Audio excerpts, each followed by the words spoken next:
परिसरातील जिल्हा परिषद पंचायत समिती सदस्य, नगरपालिका सदस्य, अध्यक्ष आणि या ज्या सप्तशृंगीच्या पायथ्याशी मी आलेलो आहे, या सप्तशृंगी मातेला मी माझं वंदन करतो आणि येथील सर्व उपस्थित नागरिकांना वंदन करतो।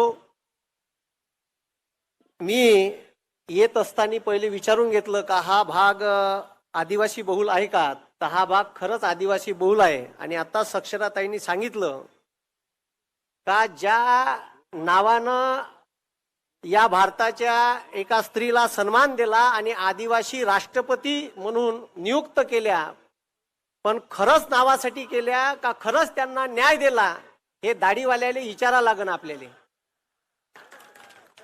आणि तो दाढीवाला इतका बदमाश आहे, या देशात ऑलिम्पिक विनर कुस्तीपटू म्हणते का या ब्रिजभूषणनं आमच्यावर लैंगिक अत्याचार केला तरी तुम्ही त्याचा राजीनामा नाही मागत। मग तुझी प्रत्येक या भारतातली स्त्री आई कशी असू शकते हा माझा प्रश्न आहे। विचारा त्याच्या कार्यकर्त्याले, त्याच्या नेत्याले का खरंच तुम्ही या देशातल्या स्त्रियांना सन्मान दिला का? अरे बरोबर आहे का नाही? आणि जर तुम्हाला भारत असा पाहिजे असन का आपल्या आया बहिण्यांची नग्न धिंड निघाली असन पाहिजे, तर ह्या चोट्याले मतदान नाही करायचं। आपल्याला मतदान करायचा, इंडिया अलायन्सचा एक एक उमेदवार वाढवायचा आहे। आपल्या आया बहिणींची अब्रू भविष्यात राखली गेली पाहिजे। आणि 2014 2019 हे बीजेपी या महाराष्ट्रामध्ये आतापर्यंत शिवसेनेच्या भरोशावर वाढली। कोणाच्या भरोशावर वाढली? शिवसेनेच्या भरोशावर वाढली। शिवसेनेची करंगई पकडून महाराष्ट्रात राजकारणात हे मोठे झाले आणि आता त्या शिवसेनेचा पक्ष फोडला आणि त्याचीच नड्डी पिचकायला तयार आहे। यायची जागा दाखवा। यायनं जे सुरत मार्ग गुवाहाटी नेले का नाही, तर ह्या जो म्हणते ना मैं फकीर हूं झोला लेके चल दियो, साल्याच्या हातात झोलाच द्या। आता म्हणे एक नाही बनवली ते तर सोडा, 100 स्मार्ट सिटीचा विषय नाही, 2 कोटी रोजगार दिले का? हा होते ते गेले, कोरोनात गेले का नाही? हा आणि अनफड गवार पंतप्रधान बनवला तर आता झेला लागल ना। घ्या ना मग शिकून त्याला बसवला। आणि जर काँग्रेसचं शाया बांधल्या नसत्या तर मतदान का संडासात करायला गेले असते का? अरे हे काँग्रेसनं केलं आहे ना, तुम्हाला ऍक्सेप्ट करायला लागन ते। आणि म्हणते हे अनफड गवार आहे, नेहरूवर टीका करते। तुमची लायकी नाही आहे नेहरूवर टीका करायची। नेहरू कॅम्ब्रिज युनिव्हर्सिटीतून डिग्री घेऊन आले आहे, याची डिग्री डुप्लिकेट आहे साल्याची। त्यानं आतंकवादी संसदेत नेले आहे। ते साध्वी प्रज्ञा सिंग 8 वर्ष जेलमध्ये होती, मालेगावच्या मस्जिदीसमोर बॉम्बस्फोट केला, तिच्या नावाने एमएटी होती ते, ज्याच्यात बॉम्ब भरून आणले होते। आतंकवादी नेले ना जी।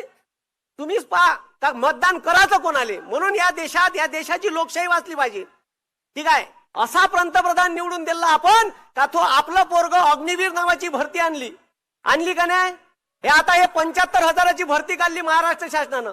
तलाठी बनायचं असेल तर 1000 रुपये फी, आणि या देशात कलेक्टर बनायचं असेल तर 100 रुपये फी आहे। कुठं न्याय मागायला जाता सांगा?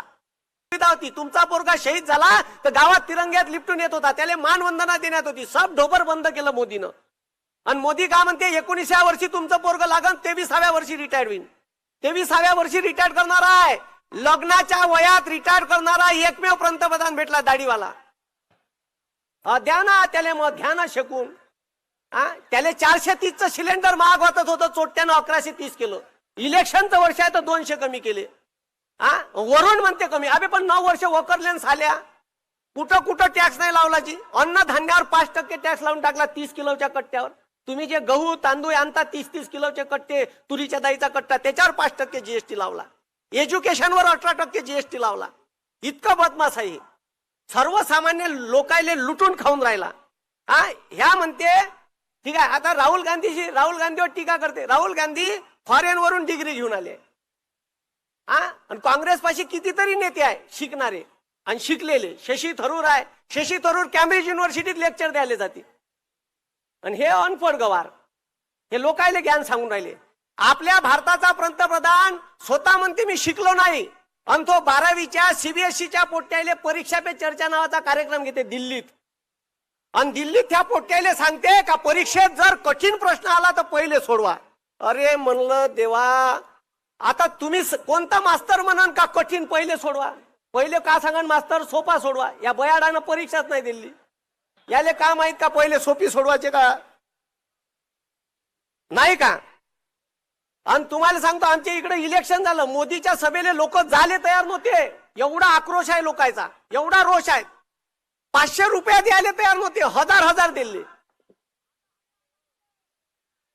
आणि आज सभा घेतली, मी नाशिकची सभा ऐकली, पवार साहेबांसोबतच होतो मी बसून, तर त्या सभेत का म्हणते माहित आहे का मोदी, अल्पसंख्याकाले दिन म्हणते सगळं. आता अल्पसंख्याकात कोण कोण येते माहित आहे का म्हणा, त्याला जैन येते, ठीक आहे, या देशातले ख्रिश्चन येते, मुस्लिम सगळेच येते, हिंदू सोडून. मग आता त्याले दिन म्हणते, अन म्हणते आरक्षण खतम करण म्हणते SC STचं, आणि मुस्लिमांना याले आरक्षण देते, हे तरी माहित आहे का? राज्यघटनेचा अभ्यास तरी आहे का?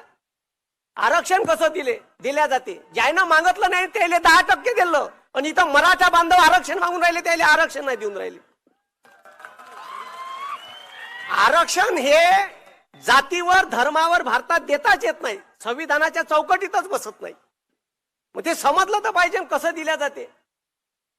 आरक्षण हे ओबीसी ही प्रवर्ग आहे, त्या प्रवर्गात 3743 जाती आहे, म्हणजे एवढ्या जाती ओबीसीत येते, एवढ्या जातीसाठी ओबीसीचं आरक्षण आहे. एससीत अशा ठीक आहे जाती आहे, 300 काही जाती एससीत आहे, अशाच एसटीत आहे, असं कसं करण? मग हे सगळे आपल्याला ह्या कांद्याचा मुद्दा बोलणार नाही. यानं 2000 मेट्रिक टन गुजरातचा पांढरा कांदा निर्यात करायला परवानगी दिली. आता बवाल झाला, तो कांदा निर्यातीला परवानगी दिली, पण दुनियाभराच्या टर्म अँड कंडिशन लावल्या का आपला कांदाच निर्यात झाला नाही पाहिजे. म्हणजे गुजरातचं सरकार, गुजरात ह्या देशाचा पंतप्रधान आहे का गुजरातचा आहे, इथून सेमीकंडक्टरचा प्लॅन नेला. कोणता प्लॅन नेला? तो आपला वेदांता फॉक्सकॉन, टाटा एअरबसचा प्रोजेक्ट नेला. सगळे महाराष्ट्रातून नेणं चालू आहे. आणि मार म्हणते मार छत्रपती. आता भाषणा सुरुवातीला जय शिवाजीचे 3 नारे दिले यानं, आणि कार्यमनातून ते अरबी समुद्रात छत्रपती शिवाजी महाराजांचं स्मारक उभाराचं मार उद्घाटन करायला आलता. केलतं का नाही माहित आहे का? एकही वीट नाही बसली तिथं, तरी 25 करोड रुपये खर्च झाले आहे त्याच्यावर.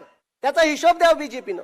25 करोड रुपये खर्च केले, एकही वीट नाही रचली छत्रपती शिवाजी महाराजांच्या स्मारकाची अरबी समुद्रात. कुठं खाल्ले ते पैसे? त्याच्यानंतर PM केअर फंड नावाचा फंड आणला होता कोरोनात. भारताचं संविधान म्हणते आर्टिकल 267 आहे, 267 कलम, आकस्मिक निधी. या देशावर युद्ध झालं, पाकिस्ताननं हमला केला, चीननं हमला केला, त्यावेळेस इंदिरा गांधीनं, त्यावेळेस नेहरूजीनं, युद्ध झालं, कोरोना सारखी परिस्थिती आली, भूकंप आला, तिजोरीत पैसे नसले, तर या देशाच्या पंतप्रधानांना आवाहन केलं का ह्या आकस्मिक निधीचा अकाउंट नंबर आहे, याच्यावर मदत करा. ह्या चोट्यानं का केलं माहित आहे का? प्रायव्हेट ट्रस्ट नावाचा फंड, PM केअर फंड तयार केला आणि पैसे घेतले तुमच्याकडून, आणि लोकांना माहितीचा अधिकार टाकला. ह्या म्हणते हिशोब देता येत नाही. कुठं गेले मग आमचे पैसे? गिटकले बंदे. अबे काही हिशोब द्यायला तयार नाही आहे. आणि आता या इलेक्ट्रॉल बॉन्डचा घोटाळा करोडो रुपयाचा करून ठेवला. म्हणून हे लक्षात ठेवा का हे या देशातल्या महिलांना न्याय देऊ शकत नाही, या देशातल्या बेरोजगार लोकांना न्याय देऊ शकत नाही, या देशातल्या शेतकऱ्याला न्याय देऊ शकत नाही. या देशाचं संविधान वाचवायचं असन, बेरोजगार युवकाचं भविष्य वाचवायचं असन, शेतकऱ्याला न्याय द्यायचा असन, तर येणाऱ्या निवडणुकीत भास्करदादा भगरे सर यांच्या चिन्ह नावासमोरील तुतारी या चिन्हासमोरचं बटन दाबून जास्तीत जास्त मताने विजयी करा. ठीक आहे, मी एवढंच बोलतो आणि माझं भाषण संपवतो. धन्यवाद. जय हिंद.